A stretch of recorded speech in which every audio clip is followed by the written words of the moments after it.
जैसा नॉर्मल चलेगा हमें ढूंढ के लाए उसी वो है लेकिन क्या अंतर है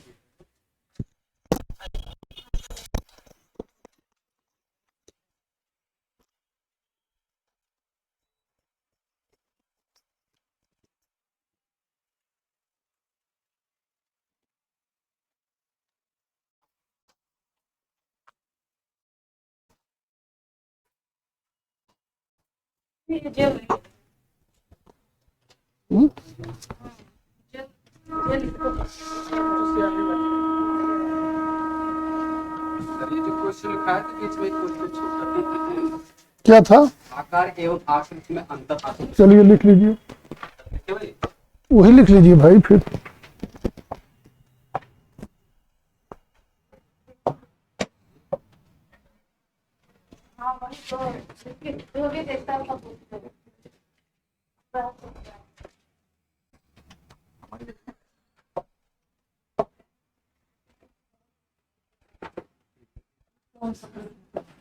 ये 6 नंबर प्रश्न था 7 नंबर करवाया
प्रश्न आपका है, आकार एवं आकृति में अंतर स्पष्ट कीजिए, चित्रकला में उनका क्या महत्व है? यही प्रश्न होगा ना।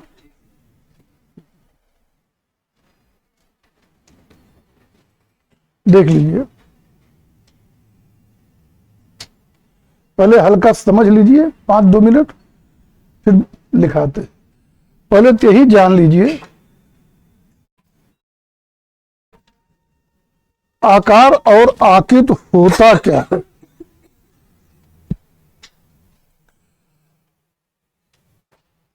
जल्दी समझ लीजिए, फिर हम लिखा रहे हैं कि आकार और आकृति, आकार के लिए आपका शब्द होगा, इंग्लिश शब्द है, केवल समझने के लिए, वहां इंग्लिश लिखना नहीं। शेप और आकृति के लिए शब्द है फॉर्म।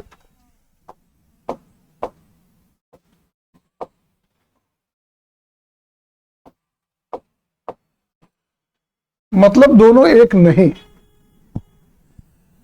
ये दोनों मिलके क्या होते हैं? रूप। यही दोनों मिलकर रूप है। दोनों जो हैं रूप है। इस तरह आकार और आकृति जो है दोनों ही रूप हैं। अंतर क्या होगा कि जो आकार होगा यह 2 डायमेंशनल हो। आकार आपका हो जाएगा द्विआयामी, आयामी, और जो आकृति है ये 3 डायमेंशनल, तिर आयामी होगा। अब जैसे जो भी ज्यामितिकल डिजाइन वगैरह बनाता, जो त्रिकोण है, आयत है, त्रिभुज है, वर्ग है, ये सब आकार हैं और ये द्विआयामी होते हैं। कोई रूप जिसको कहे, रूप मतलब शेप, आकार अगर बना रहे हैं तो वो त्रिआयामी होगा। जैसे घन है, किसी प्राणी मानव वगैरह का चित्र है, मकान वगैरह है, तो ये आपका जो है वो त्रिआयामी होगा और ये आकृत है। तो आकार आकृत का अंतर क्लियर हो गया। है तो रूप ही, रूप माने किसी भी वस्तु की जो बनावट वही उसका रूप है। रूप के दो फॉर्म हैं, दो प्रकार हैं, आकार आकृत। आकार 2 आयामी है, आकृत 3 आयामी है। जाहिर है अब 2 आयामी थे, सब डिटेल समझ गए होंगे। इसमें लंबाई चौड़ाई होगी, इसमें लंबाई चौड़ाई के साथ मोटाई कहिए, गोलाई कहिए, गहराई में तीसरा आयाम भी होगा। ऐसे भी व्यवहार देखिए, जो हम लोग त्रिभुज बनाते हैं, आयत बनाते हैं, वर्ग बनाते हैं, ये सब 2 आयामी ही होते हैं। लेकिन किसी आदमी को बना रहे हैं तो छाया प्रकाश उसमें तीसरे आयाम का आभास कराते हैं, त्रिआयामी हो गया। संदूक वगैरह बना रहे, घर वगैरह बना रहे, इसका तीसरा आयाम भी दिखाते, वो त्रिआयामी है। तो एक मूल कंसेप्ट क्लियर हो गया। अब चित्रकला में महत्व क्या है? तो चित्रकला में जो है आकार और शेप दोनों का ही महत्व रहेगा। जैसे आकार चित्र को मूल संरचना देता है, आकार से वस्तु की पहचान और सीमा निर्धारित होती है और अलंकरण डिजाइन में प्रारंभिक रेखांकनों का मतलब आकार किसी का, हाँ कह सकते हैं, नहीं इस तरह नहीं पूछ सकता है। आकार जो है वो आप कह सकते हैं शेप थे, जो है वाह रूप है। हाँ सही है, हाँ वाह रूप कह सकते हैं, लेकिन वाह रूप आकृत पर भी लागू होगा। आकृत पर भी उसका भी वाह रूप एक तरह का आकार ही होगा। और वो जैसे आप ये होगा कि रूप बनता कैसे है, वहां रूप का से आकार से ही है। तो आकार बनता कैसे है? तो आकार बनेगा कि बिंदुओं से, और जब बिंदुओं को आपस में मिला देंगे, मतलब किसी छेद को घेर देंगे, तो उससे आकार का निर्माण होगा। अब वो समझने के लिए यह समझ दूसरे दृश्य कि जो रूप है इसका निर्माण छोटे छोटे बिंदुओं से होता है। बिंदु जब बिखरी अवस्था में, और रूप में दोनों आ जा रहे हैं, आकार भी आ जा रहा है, आकृत भी आ जा रही है, चाहे द्विआयामी हो चाहे त्रिआयामी, केवल रूप शब्द है। तो जो रूप है उसमें द्विआयामी त्रिआयामी दोनों तरह के रूप होते हैं, मैं शेप भी है और फॉर्म भी है। तो रूप का निर्माण छोटे छोटे बिंदुओं से होता है।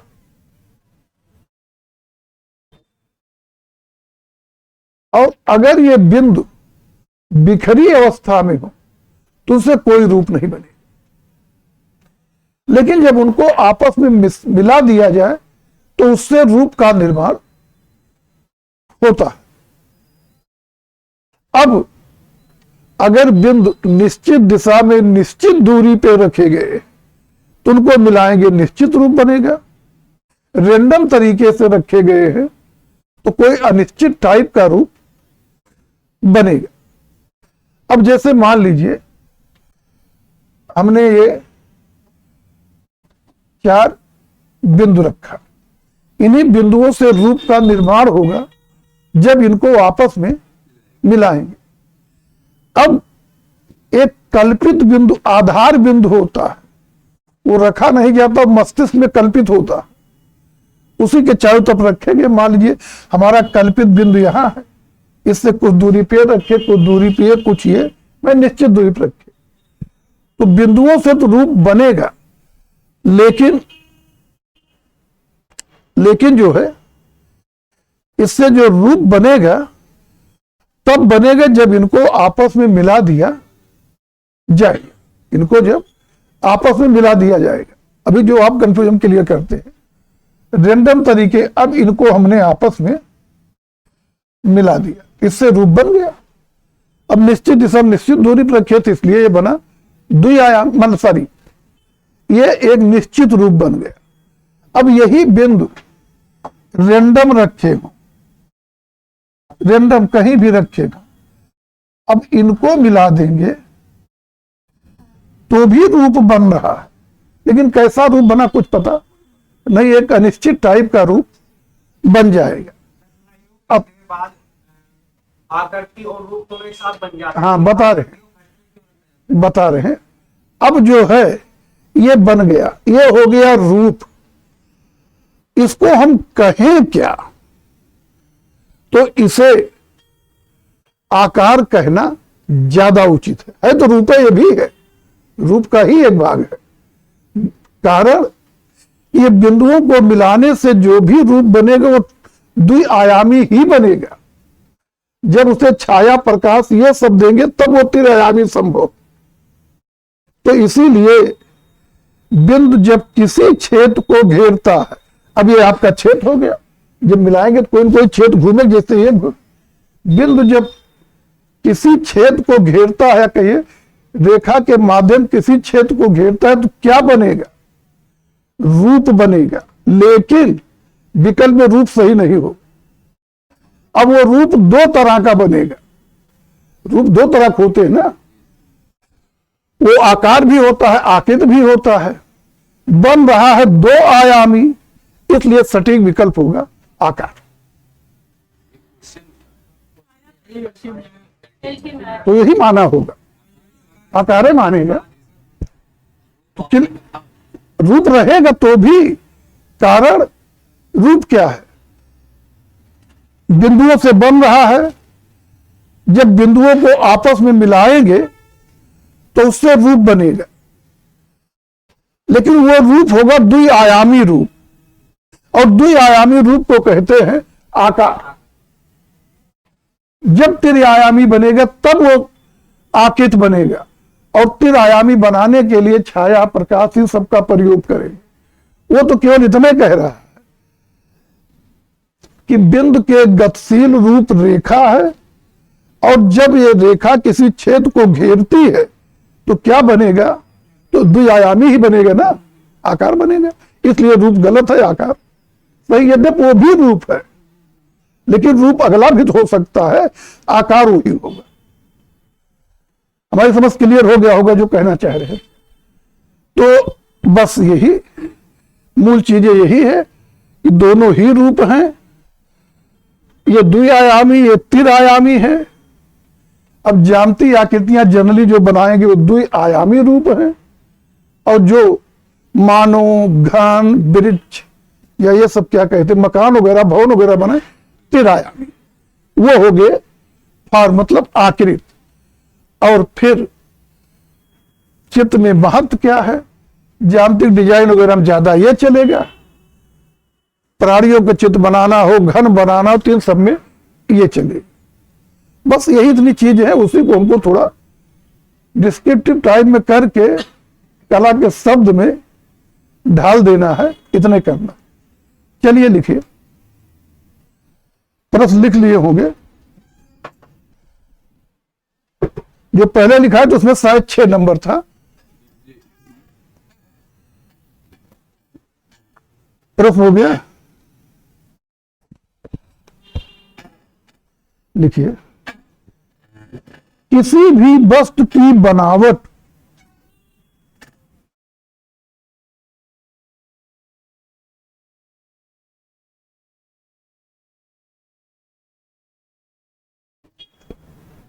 उसका रूप होता है।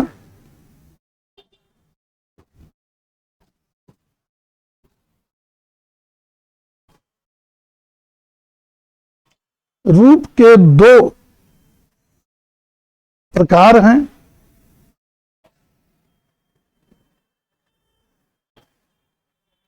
नंबर एक, आकार।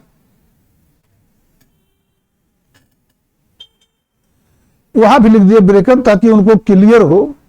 नहीं, जनरली होता है कि रूप शेप और मैं रूप आकार हो, आखिर एक है, ब्रेकन लिख दीजिएगा शेप।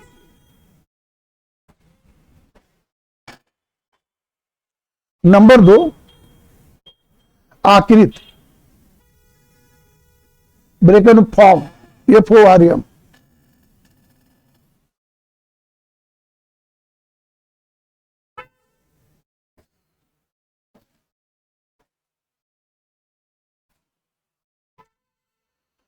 हो गया।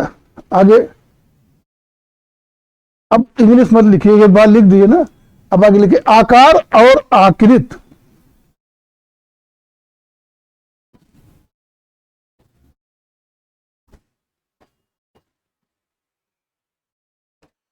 का स्वरूप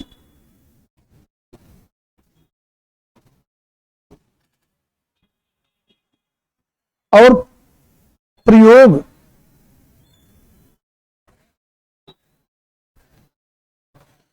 अलग अलग होते हुए भी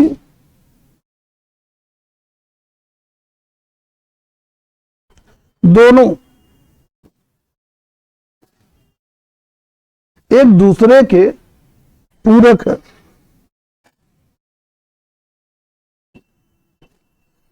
नई लाइन से,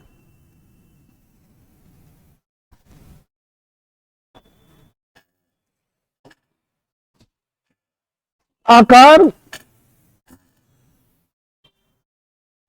द्विआयामी होता है।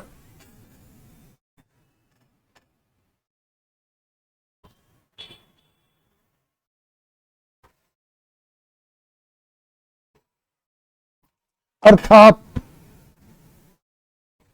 इसमें केवल लंबाई और चौड़ाई होती है,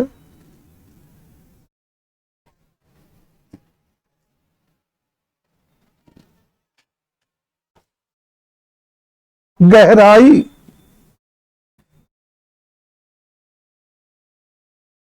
या गोलाई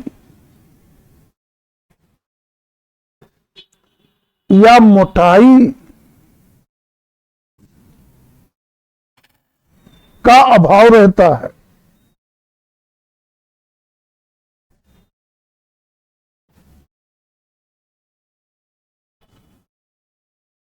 आगे, आकार समतल सतह पर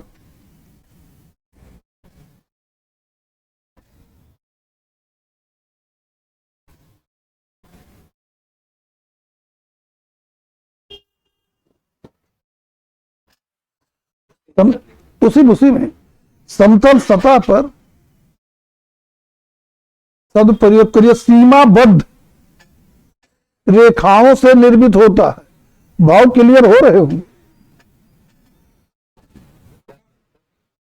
समतल सतह पर सीमाबद्ध रेखाओं, अब जैसे रेखा है उसको बांध दिए, बस हो गया, आकार हो गया। जैसे, उसी लाइन में जैसे से होता है, जैसे डैश करके वृत्त, त्रिभुज, वर्ग, आयत आदि।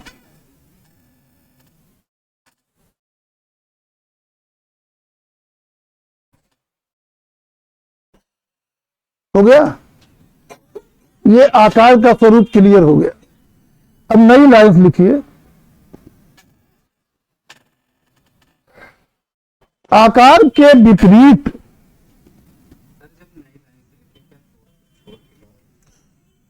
क्या चीज?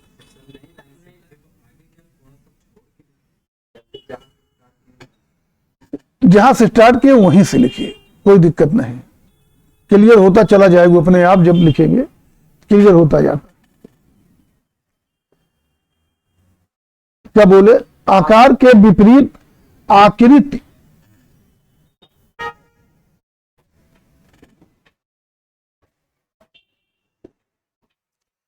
फिर आयामी होती है।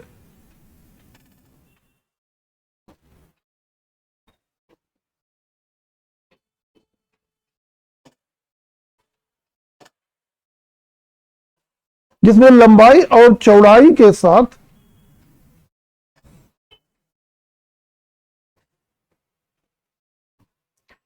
तीसरा आयाम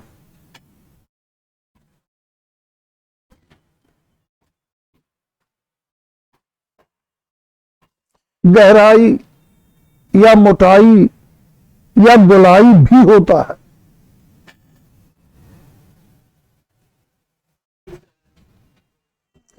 तीसरा आयाम गहराई या मोटाई या गोलाई का भी भेद होता है।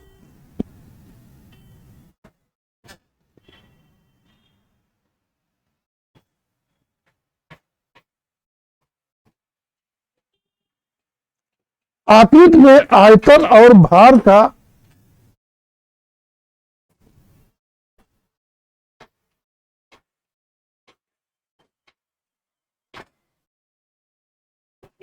आयतन और भार का आभास मिलता है। जैसे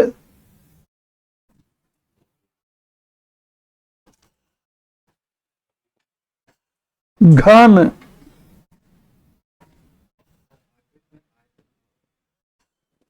भार का आभास मिलता है, जैसे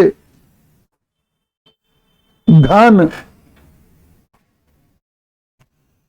शंकु, गोला,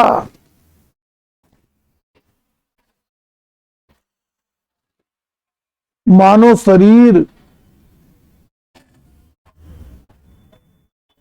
वृक्ष,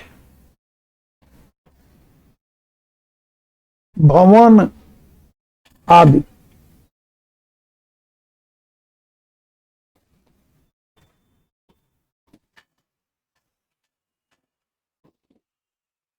ये हो गया। फिर नई लाइन से बंद, थोड़ा सा नई लाइन से इन्हीं दोनों चीजों को थोड़ा स्पष्ट कर दीजिए। इस प्रकार स्पष्ट कहा जा सकता है कि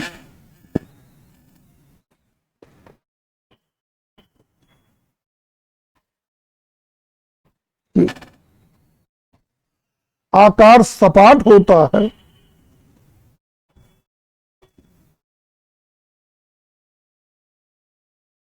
जबकि आकृति आयतन युक्त होती है।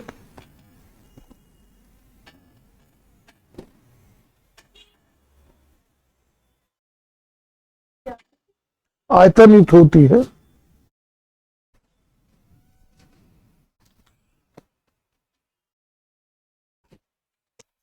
अब प्रश्न क्या है? प्रश्न फिर पढ़िए। आकार आकृति महत्वपूर्ण तत्व है। यही क्या था पूरा प्रश्न? जरा पढ़ दीजिए। नहीं नहीं, पूरा क्वेश्चन पढ़िए पूरा। आकार एवं आकृति में अंतर स्पष्ट कीजिए। चित्रकला में उनका महत्व। तो आकार आकृति में अंतर आपका क्लियर हो चुका है। अब केवल अगली पॉइंट क्या पूछ रहा है कि चित्रकला में इनका महत्व क्या है। तो नई लाइन से लिखिए आकार का महत्व।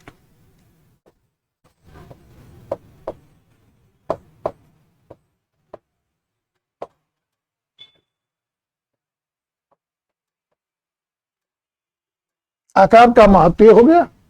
हाँ, आप जो पूछ रहे थे इंद्रसेन जी कि लिखे कहां से, आप यहीं से लिखना शुरू करिए।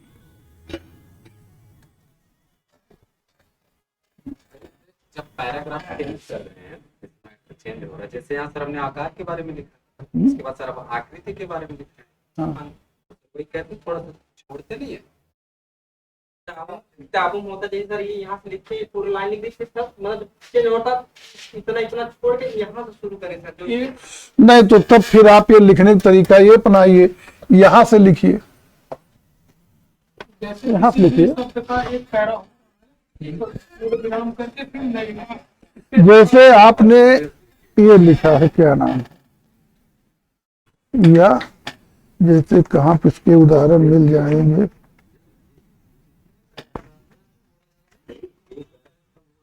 टेक्निकल चीज है।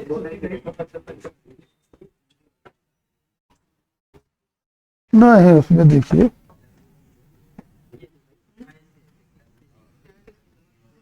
अभी देखिए ये हिंदी वाले जैसे ये चीज है, अब देखिए यहां शुरू किया बनावट, एकदम यही शुरू कर दिया है, लिखता गया, अब फिर यहीं से इसी के नीचे से ही लिखता जरा। अब चूंकि इसके लिखने के बाद आगे लिखा नहीं गया, तो अपने आप ये हेडिंग स्पष्ट देखने में हो जाती है।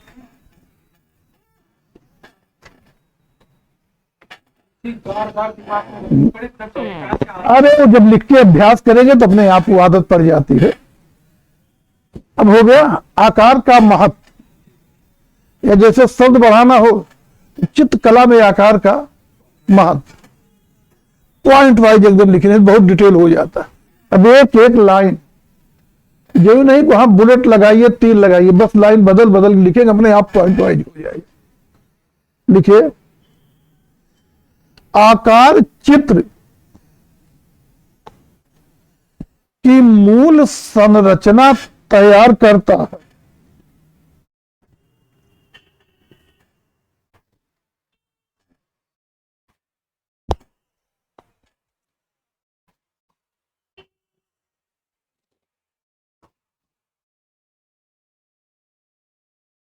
अगली पॉइंट, आकार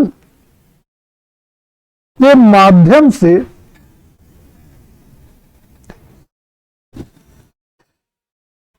वस्तुओं की पहचान और सीमा निर्धारित होती है।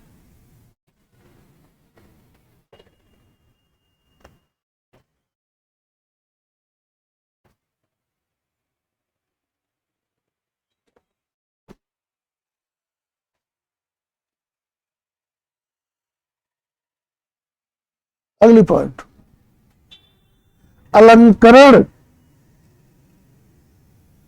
डिजाइन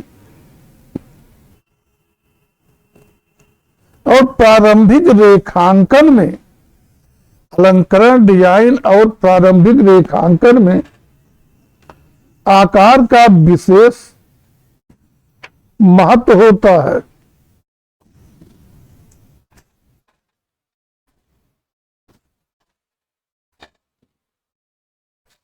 अब फिर नई लाइन से आकृति का महत्व,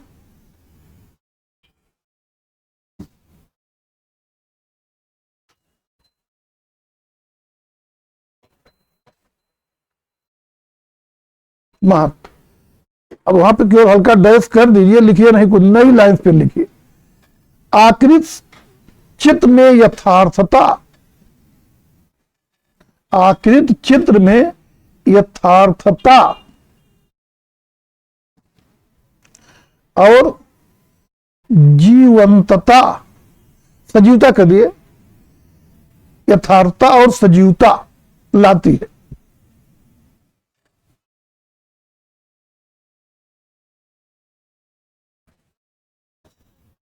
अगली पॉइंट, प्रकाश और छाया के सही प्रयोग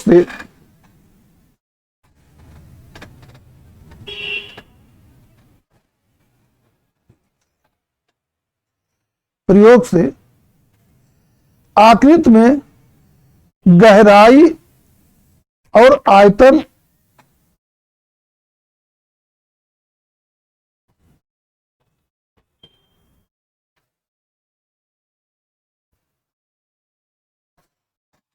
दर्शाया जाता है।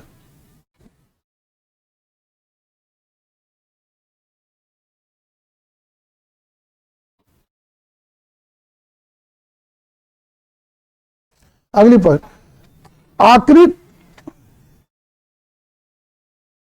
चित्र को तिर आयामी प्रभाव प्रदान करती है।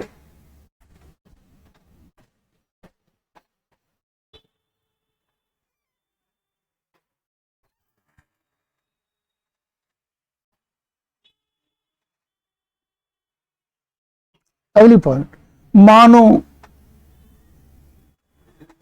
अगली पॉइंट उसकी मानो, पशु पक्षी कामा लगा के, मानो कामा, पस हल्का डैश पक्षी और प्राकृतिक वस्तुओं के चित्रण में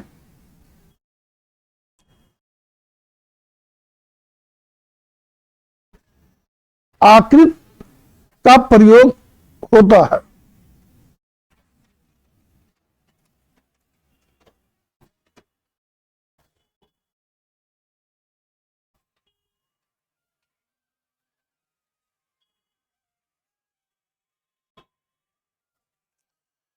अब लिखिए निष्कर्ष, वही हेडिंग वाली जगह पे निष्कर्ष लिख के हल्का डैश मार के छोड़ दी।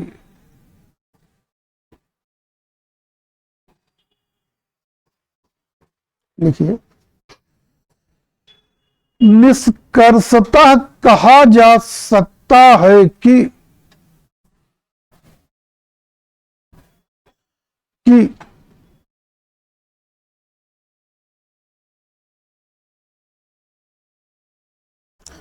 आकार और आकृति दोनों ही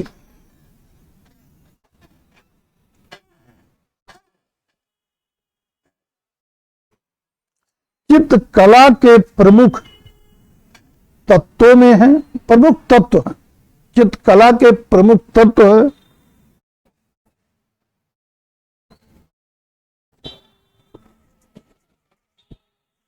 आकार से चित्र की रूपरेखा निर्धारित होती है, कि रूपरेखा निर्धारित होती है,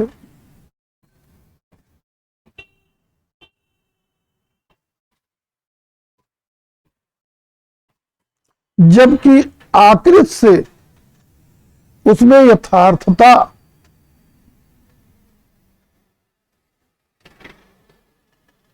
और गहराई आती है।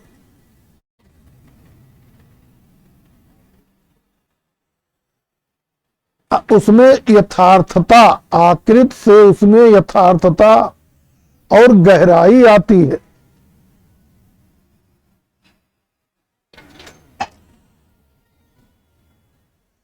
दोनों के संतुलित प्रयोग से ही चित्र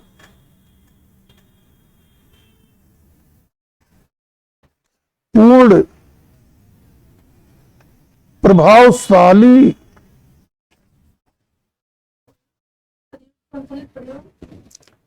से ही चित्र पूर्ण, प्रभावशाली और कलात्मक बनता है।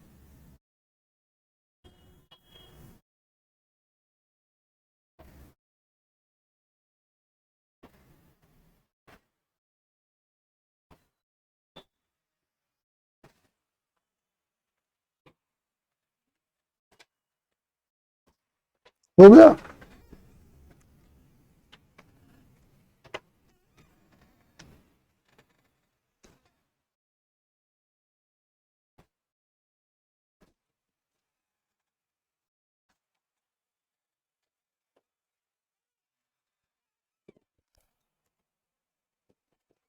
अगला प्रश्न लिख लीजिए।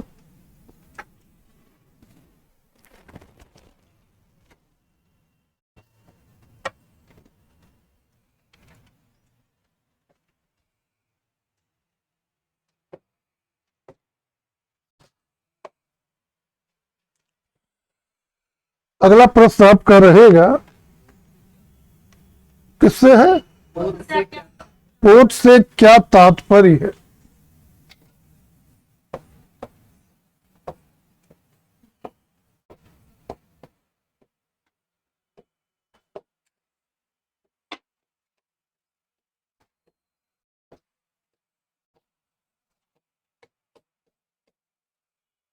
पोत से क्या तात्पर्य है? चित्रकला में वास्तविक एवं बनावटी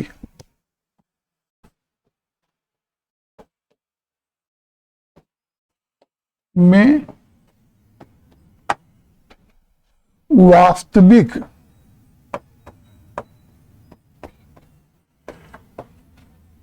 एवं आभासी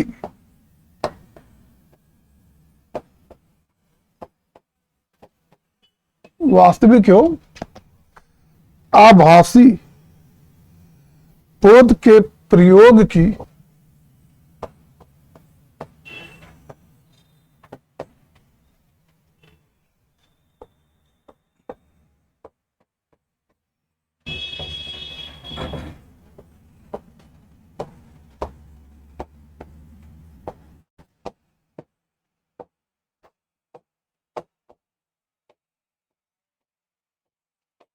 यही प्रश्न होगा। क्या है, पढ़िए। चित्रकला के संदर्भ में विविध प्रकार के चित्रकला के संदर्भ में तो वही लिख लीजिए। अरे हो जाए, वही कर लीजिए। क्या चीज?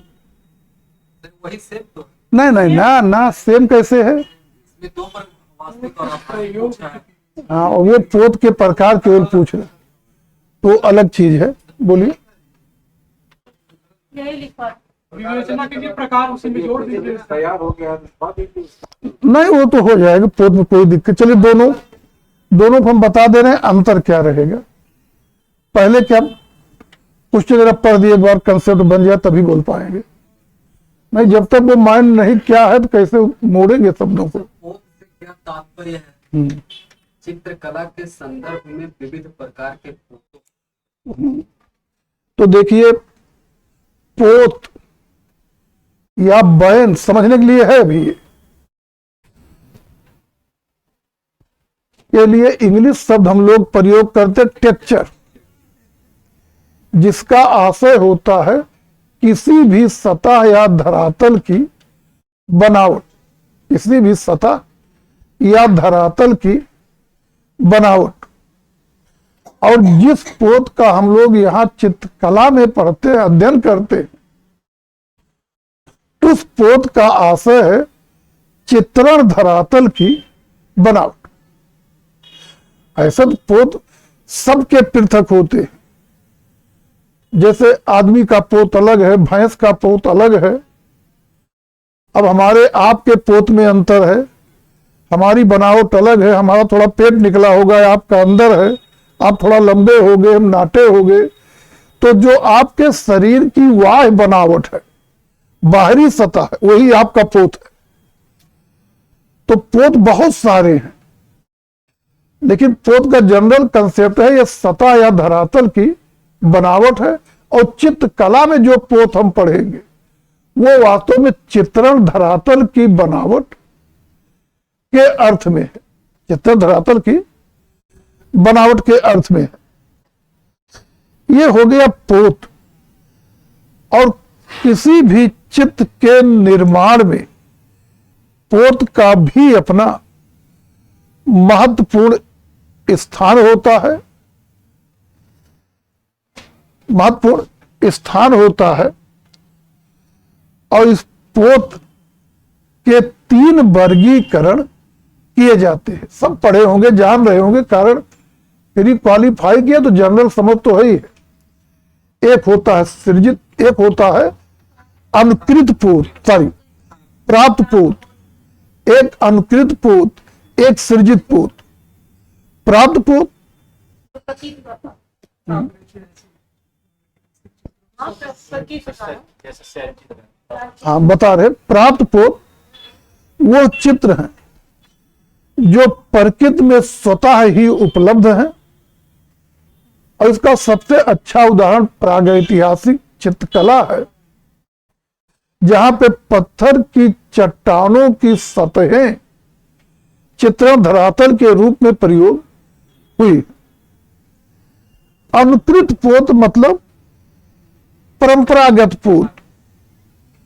परंपरागत पोत और अनुकृत या परंपरागत पोत जो है, अनुकृत पोत के परंपरागत पोत है, ये अनुकृत है माने नकल है। अर्थात जिस तरह के पोत का प्रयोग एक चित्रकार करता है उसी तरह के पोत का प्रयोग सब करते हैं। जैसे मार्केट से भी आप सफेद चार्ट पेपर लिए चित्र बनाने के लिए, तो चाहे सब लोग एक एक खरीद के लाइए, सबके पेपर की सतह एकदम चिकनी सी एक ही तरह होगी, मतलब सतह की बनावट बिल्कुल सेम होगी। यह है अनुकृत पोत। और अनुकृत पोत का आपके यहां सबसे अच्छा उदाहरण कंपनी शैली के चित्र माने गए। अगला तीसरे नंबर पर होगा सृजित पोत। सृजित पोत ये लेटेस्ट है, आधुनिक युग की देन है, और इसके तहत कलाकार बराबर नए नए पोत सृजित करने में लगा हुआ है। अब नए नए पोत सृजित कैसे करेगा? तो पोत तो तीन प्रकार ये हो गए, सृजित कैसे करेंगे तो थोड़ा जान लीजिए। जैसे वही सफेद चार्ट पेपर सब ले आए, आपने क्या किया कि अपना रिंग चूड़ी उस पर रखा और चूड़ी में कलर ऐसे ही गाढ़ा कलर जो था गाढ़ा कलर डाल दिया और पेन या किसी चीज से तेजी से पूरे पेपर पे घुमा दिया। अब इनके वाले चित्र के सतह की बनावट और लोगों से अलग हो गई। आपने क्या किया कि वही पेपर लिया, समतल सतह पे रख के किसी धारदार हथियार से चाकू से खुरच डाला। फटेगा नहीं तो जब यूं करेंगे तब फटेगा, जब थोड़ा पलट के यूं करेंगे तो केवल फुरचेगा, नीचे सतह एकदम चिकनी होनी चाहिए। तो उसके सतह खुरदरापन आ गया। अब इनका इनसे भी और सबसे अलग हो गया। या और भी प्रकार, जैसे काटन का कोई धागा ले लिए, उसे कलर में भिगो लिए और अपने चार्ट पेपर के सेंटर में एक हिस्सा पकड़ के पूरे घुमा दिए, अलग हो गया। कुछ नहीं, काटन के यूं पकड़े, दोनों तरफ टेंशन दिए, किसी के ऐसे ऊपर खींच के छोड़ दो, जैसे 70 ऊपर प्राइमरी पाड़ते थे, अलग टाइप हो गया। तो सबके जो है, अगर आप जिस रूप में लाए थे सफेद चार्ट पेपर उसी रूप में प्रयोग करते तो सबका पोत सेम होता, लेकिन अब पोत अलग अलग हो गया। अभी ये होता है। इसके अलावा पोत का दो वर्गीकरण दूसरे दृश्य से किया गया है, यथार्थ पोत और अयथार्थ पोत, या वही वास्तविक पोत हो आभासी पोत। शब्द हो सकता, अब क्वेश्चन में आभासी की जगह बनावटी कर दे, उतना शब्द तो पकड़ना ही पड़ेगा। अभी यही सब वास्तविक एवं बनावटी पोत हम शब्द कह दे, यथार्थ पोत और अयथार्थ पोत कर दे, तो मीनिंग वगैरह ये चीजें ध्यान रहनी चाहिए। है वही चीज, वास्तविक और दूसरे दृश्य से विभाजन कर देंगे तो हो गया यथार्थ पोत और अयथार्थ या आभासी पोत। यथार्थ पोत किसे कहेंगे? वे पोत जिनको टच करके आपको कुछ अनुभव हो, वो यथार्थ पोत। जैसे आप फुल चुरूट डाले हैं, ये यथार्थ पोत में है। रंग की मोटी परत लगा दिए हैं, वो भी यथार्थ पोत है। अयथार्थ पोत आभासी है, ये देखने में तो अलग पोत लगेगा लेकिन रियल में अलग पोत नहीं होगा। जैसे शीशा चित्र वगैरह जो बनाते हैं, मिरर वगैरह में जो, तो देखने में तो लगेगा कि अलग पोत है, कि मतलब है नहीं, वो केवल आभास हो रहा, तो वो आपका आभासी पोत हो गया। अब महत्व क्या है? मैं आपने कहा कि पोत के कितने प्रकार हैं, और क्या था चित्कलम उनका महत्व। बस केवल प्रकारें पूछे ना, तो चलिए प्रकार हो गए, ना भी पूछे तो भी एक दो पॉइंट महत्व सीधे फिर डिस्कस कर दीजिए, बहुत हो गया। तो कह दिए इस प्रकार से जो है पोत का भी चित्र कला के निर्माण में महत्वपूर्ण स्थान है और इसके प्रयोग से कलाकार आकृति में संतुलन,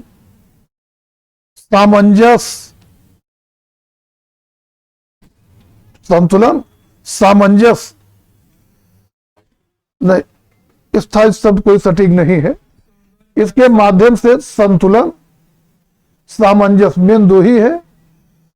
तो संतुलन और सामंजस्य जैसे भावों को व्यक्त करता है। अब संतुलन सामंजस्य इसलिए कह रहे हैं कि वो तो अलग चीज होता है कि जैसे अब आकृति के एक भाग में आपने कुछ चीजें बनाया, दूसरा खाली है, तो दूसरे में नहीं बनाना चाह रहे हैं, तो एक भाग भारी हो गया, एक हल्का हो गया। अब जिधर हम बनाए हैं उधर खूब गाढ़ा कलर लगा दिए तो भार संतुलित कर देगा वो फट से। तो संतुलन सामंजस्य जैसे भावों को इसके माध्यम से व्यक्त करता है, चित्त में संतुलन सामंजस्य लाता है, बस हो गया। यही तो था। वो तो कितने प्रकार हैं, तीनों प्रकार प्लस यथार्थ आभासी पोत और फिर एक पॉइंट निष्कर्ष। उनका महत्व क्या है वो जहां आप पढ़े होंगे पहले लिखा होगा, कलाकार पोत का प्रयोग चित्त में संतुलन और सामंजस्य लाने में करता है। यही था ना। अगला ये है, तो उसको कहिए पहले लिखा दे, दोनों लिखा दें यही लिखवा या यही लिखा दें। तो चलिए लिखिए, पहले प्रश्न लिख लीजिए। लिख लिए हैं तो अच्छी बात है, सब चीजें पढ़े रहे, कुछ चीजें अपने आप भी लिख लेंगे। क्या था पोत से क्या तात्पर्य, लिखिए पोत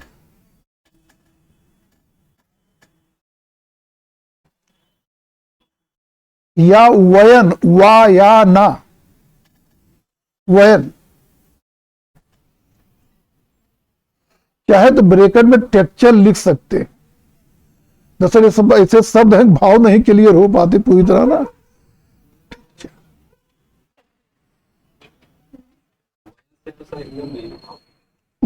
है लेकिन शब्द है पोत या वयन। तो क्या शब्द बोला हमने, या बयान, पोत या बयन, ब्रेकअप टेक्सचर। उसी में आगे लिखिए, किसी भी सतह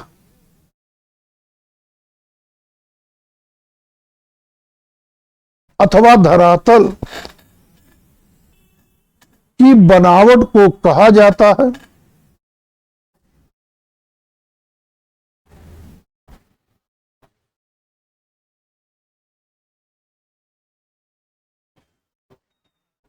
वो कहा जाता है। यहां पर बनावट से तात्पर्य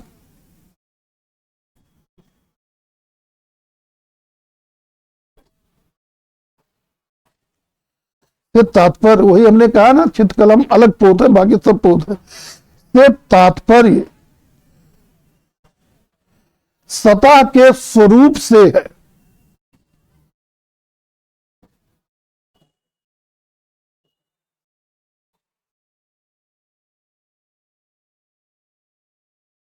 अर्थात सतह देखने में या स्पर्श करने में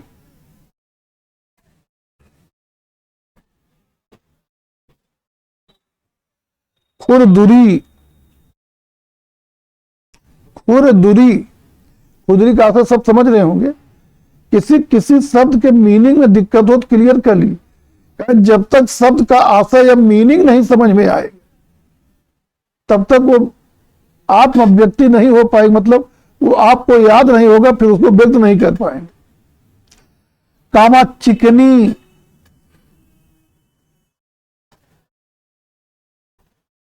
कामा मुलायम, कामा कठोर,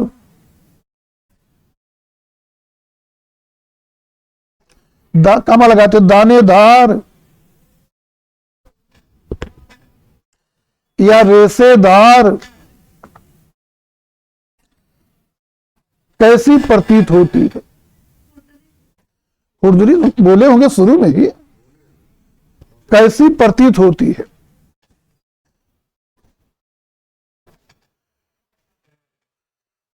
इसका मतलब समझ गए कि चित्रकलम जो हम पोत पढ़ रहे हैं वो चित्र धरातल के ही आसवी जो शुरू में क्लिक करवाए रहे होंगे।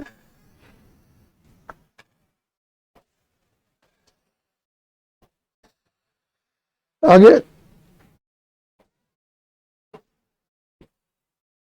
पोत के प्रयोग से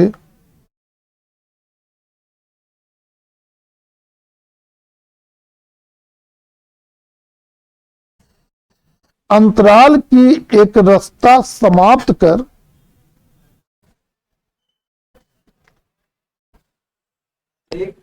एक रास्ता समाप्त कर संतुलन का भाव उत्पन्न किया जाता है।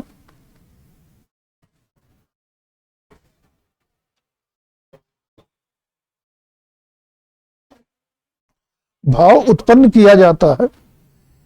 इसके प्रयोग से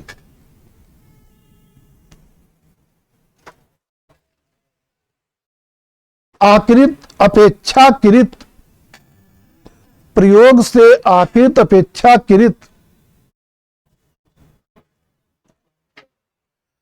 जाता, यहां तक हो गया। इसके प्रयोग से आकृत अपेक्षाकृत अधिक यथार्थ,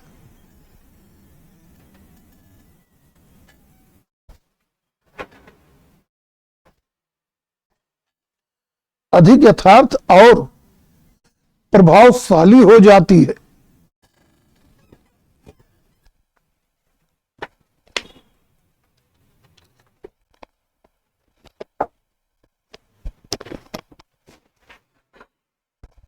ये लाइट जलने से थोड़ा हम गोरे हो जाते और नहीं जलती है तो उसमें भूत जैसे दिखाई देते।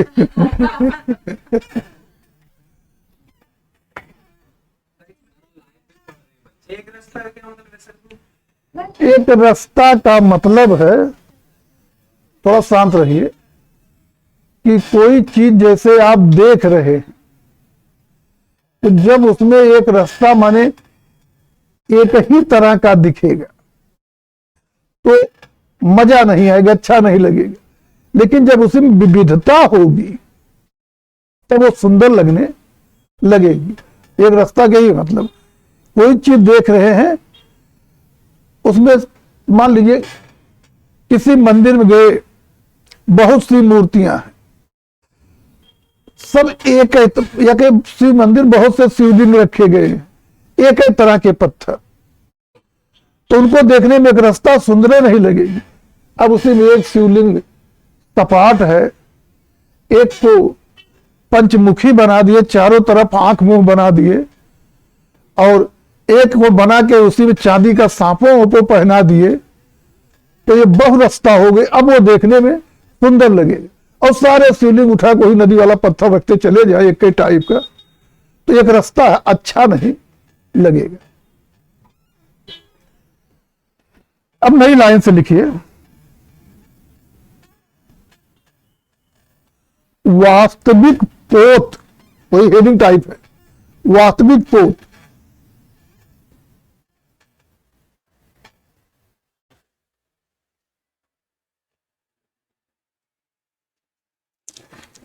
अब नई लाइन फिर लिखिए, पॉइंट मतलब वास्तविक पोत वह पोत होता है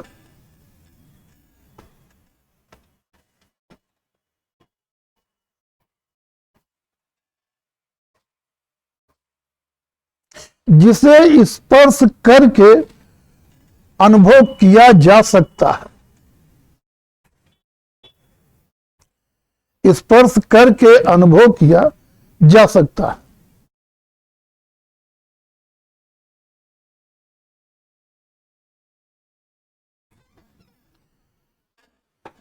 इसमें चित्र के धरातल पर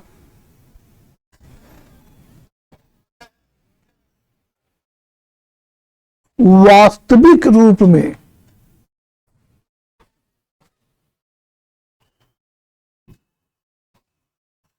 उभार या खुरदुरापन होता है। उभार या खुरदुरापन होता है।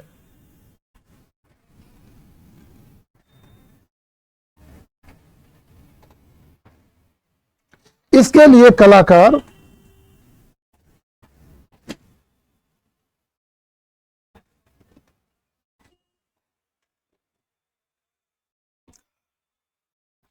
रंगों की मोटी परत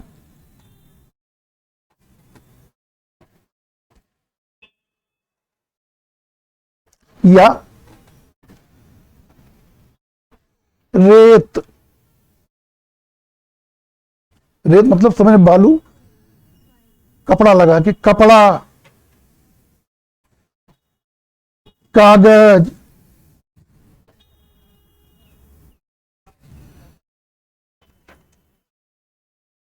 लकड़ी का बुरादा,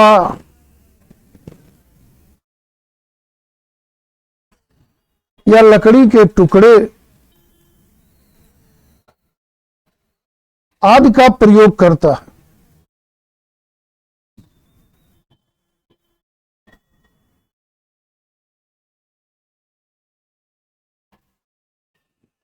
फिर लिखिए उदाहरण।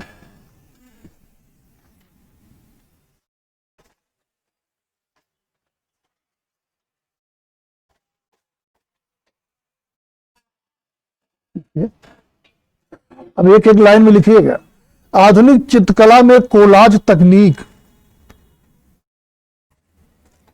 कोलाज सब समझ रहे होंगे। आधुनिक चित्रकला में कोलाज तकनीक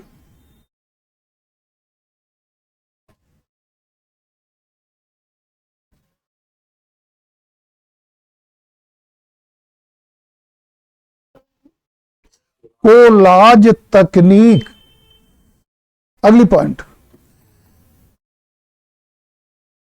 लोक कला में प्राकृतिक पदार्थों का प्रयोग, जैसे गोबर उबर लगा देते, लीप देते हैं। लोक कला में प्राकृतिक पदार्थों का प्रयोग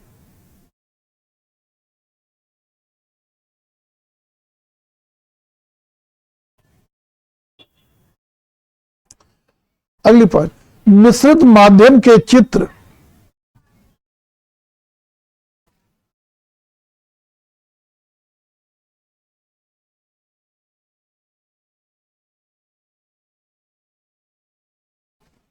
नई लाइन से, वास्तविक पोत चित्र में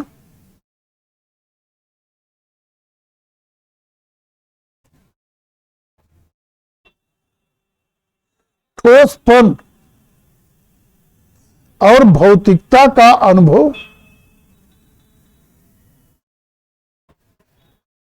कराता है, का अनुभव कराता है।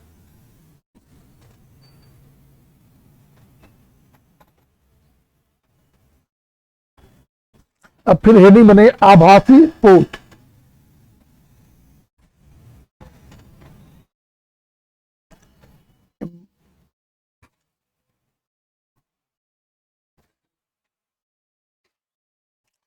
देखिए नई लाइन से, आभासी पोत वह पोत होता है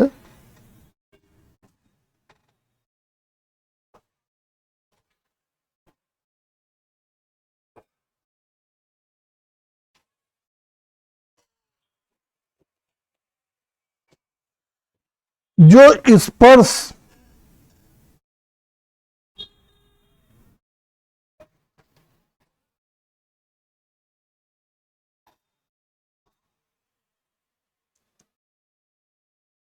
को छूकर, अरे सारी हो गया, स्पर्श बोल दिए। आभासी पोत व पोत होता है जो स्पर्श के द्वारा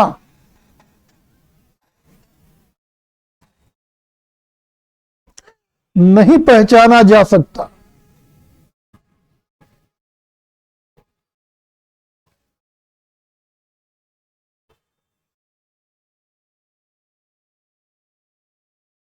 परंतु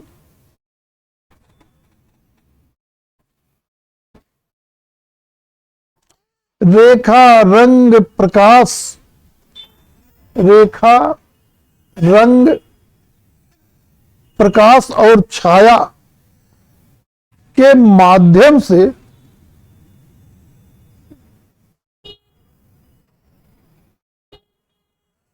सतह का आभास कराता है।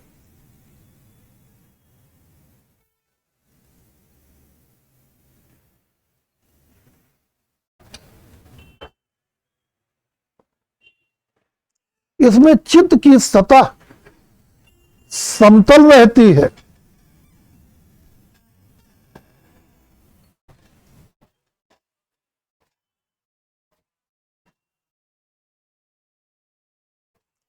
किंतु देखने में वस्तु की बनावट वास्तविक प्रतीत होती है।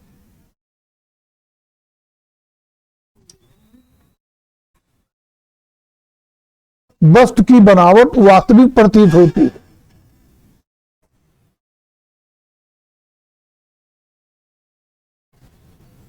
उदाहरण,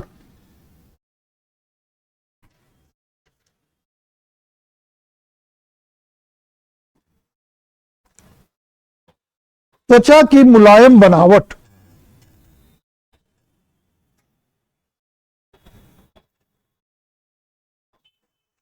जैसे सामान्य त्वचा है, अब पता लगे किसी के चेहरे में इतने इतने दाने पड़ गए हों, देवी मां की कृपा हो, गड्ढे बढ़िया से बन गए हों, तब तो वो वास्तविक पोत हो गया। ऐसे टच करें, हाँ ये तो वही है जिसके चेहरे में सब दाने माने गड्ढे हैं या बड़े बड़े दाने हैं।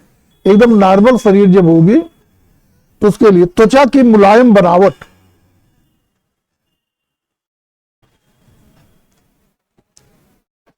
कपड़े की कोमलता, कपड़े की कोमलता, कांच की चिकनाहट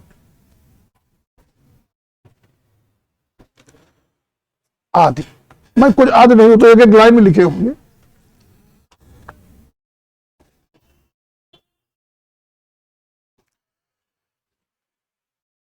फिर नई लाइन उसी लिख दी है अगली पॉइंट करके। राजा रवि वर्मा तथा मुगल शैली के चित्रों में, नई लाइन से लिख दीजिए, बस नई लाइन से लिख दीजिए। राजा रवि वर्मा तथा मुगल शैली के चित्रों में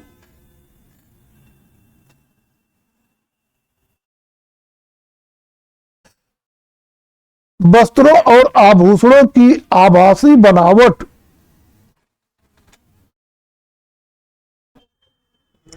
वस्त्रों और आभूषणों की आभासी बनावट इसका उदाहरण है कि आभासी बनावट इसका उदाहरण है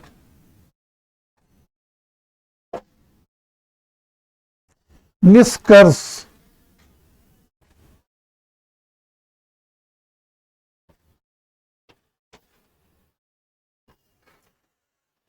निष्कर्षतः कहा जा सकता है कि निष्कर्षतः कहा जा सकता है कि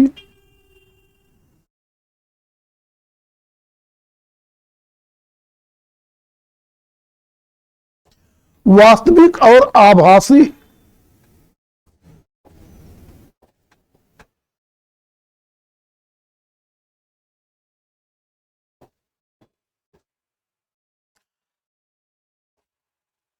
दोनों प्रकार के पोत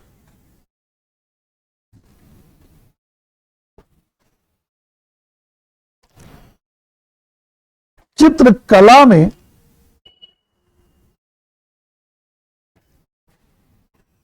महत्वपूर्ण भूमिका निभाते हैं।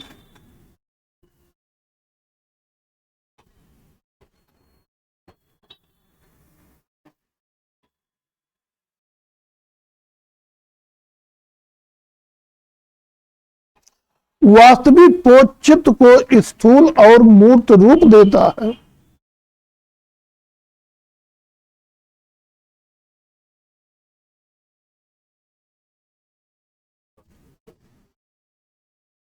स्थूल और मूर्त रूप देता है, जबकि आभासी पोत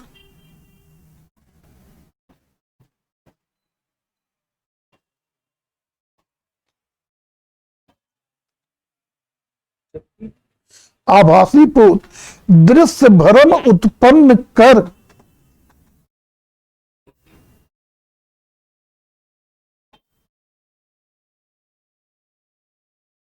दृश्य भ्रम उत्पन्न कर चित्त को यथार्थ, आकर्षक और सजीव बनाता है।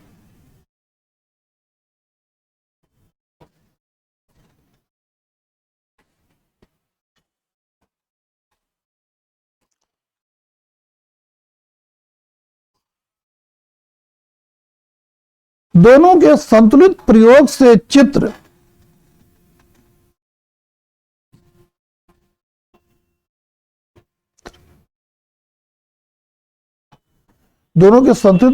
चित्र अधिक प्रभावशाली और पूर्ण बनता है।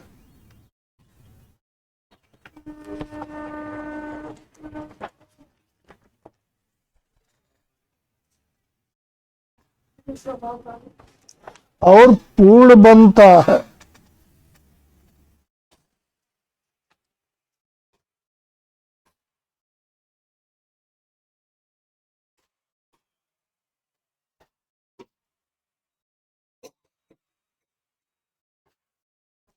अगला प्रश्न लिखिए।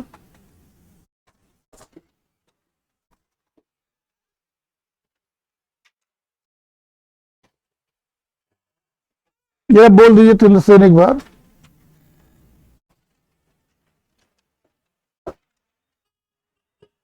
स्थान को कला का तत्व क्यों माना जाता है? स्थान को कला का तत्व क्यों माना जाता है? अग्रभूमि, मध्य भूमि और पृष्ठभूमि की भूमिका स्पष्ट है।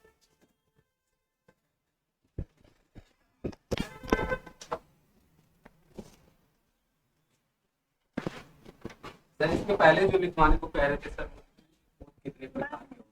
वो भी लिखाना पड़ेगा क्या भैया? क्लियर तो हो गया सर, अपने आप ले रहे हैं 3 प्रकार। हाँ, वो लिख लेंगे।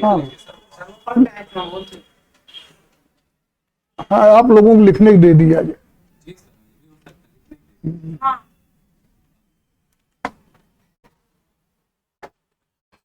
चलिए अगला प्रश्न लिख लीजिए। अरे लिख ले जाएंगे, वो आशय समझ लेंगे आदमी तो लिख ले जाएंगे। और फिर से बोलिए आप।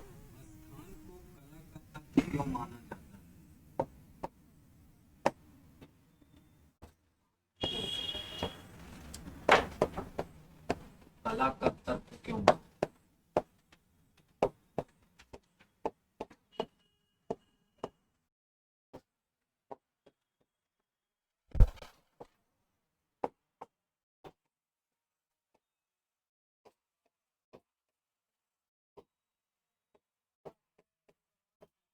अग्रभूमि आगे है।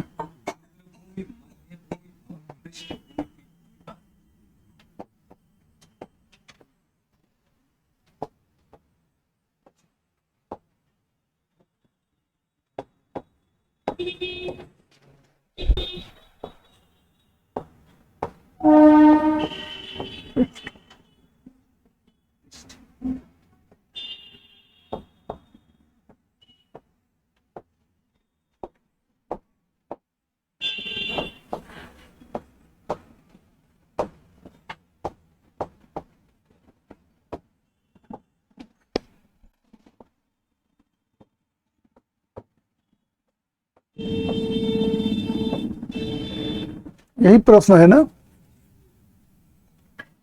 ठीक, कल इसको लिखेंगे। कोई चीज समझना हो, कोई चीज प्रश्न वगैरह हम समझ नहीं आ रहा हो तो उस पर चर्चा कर ले।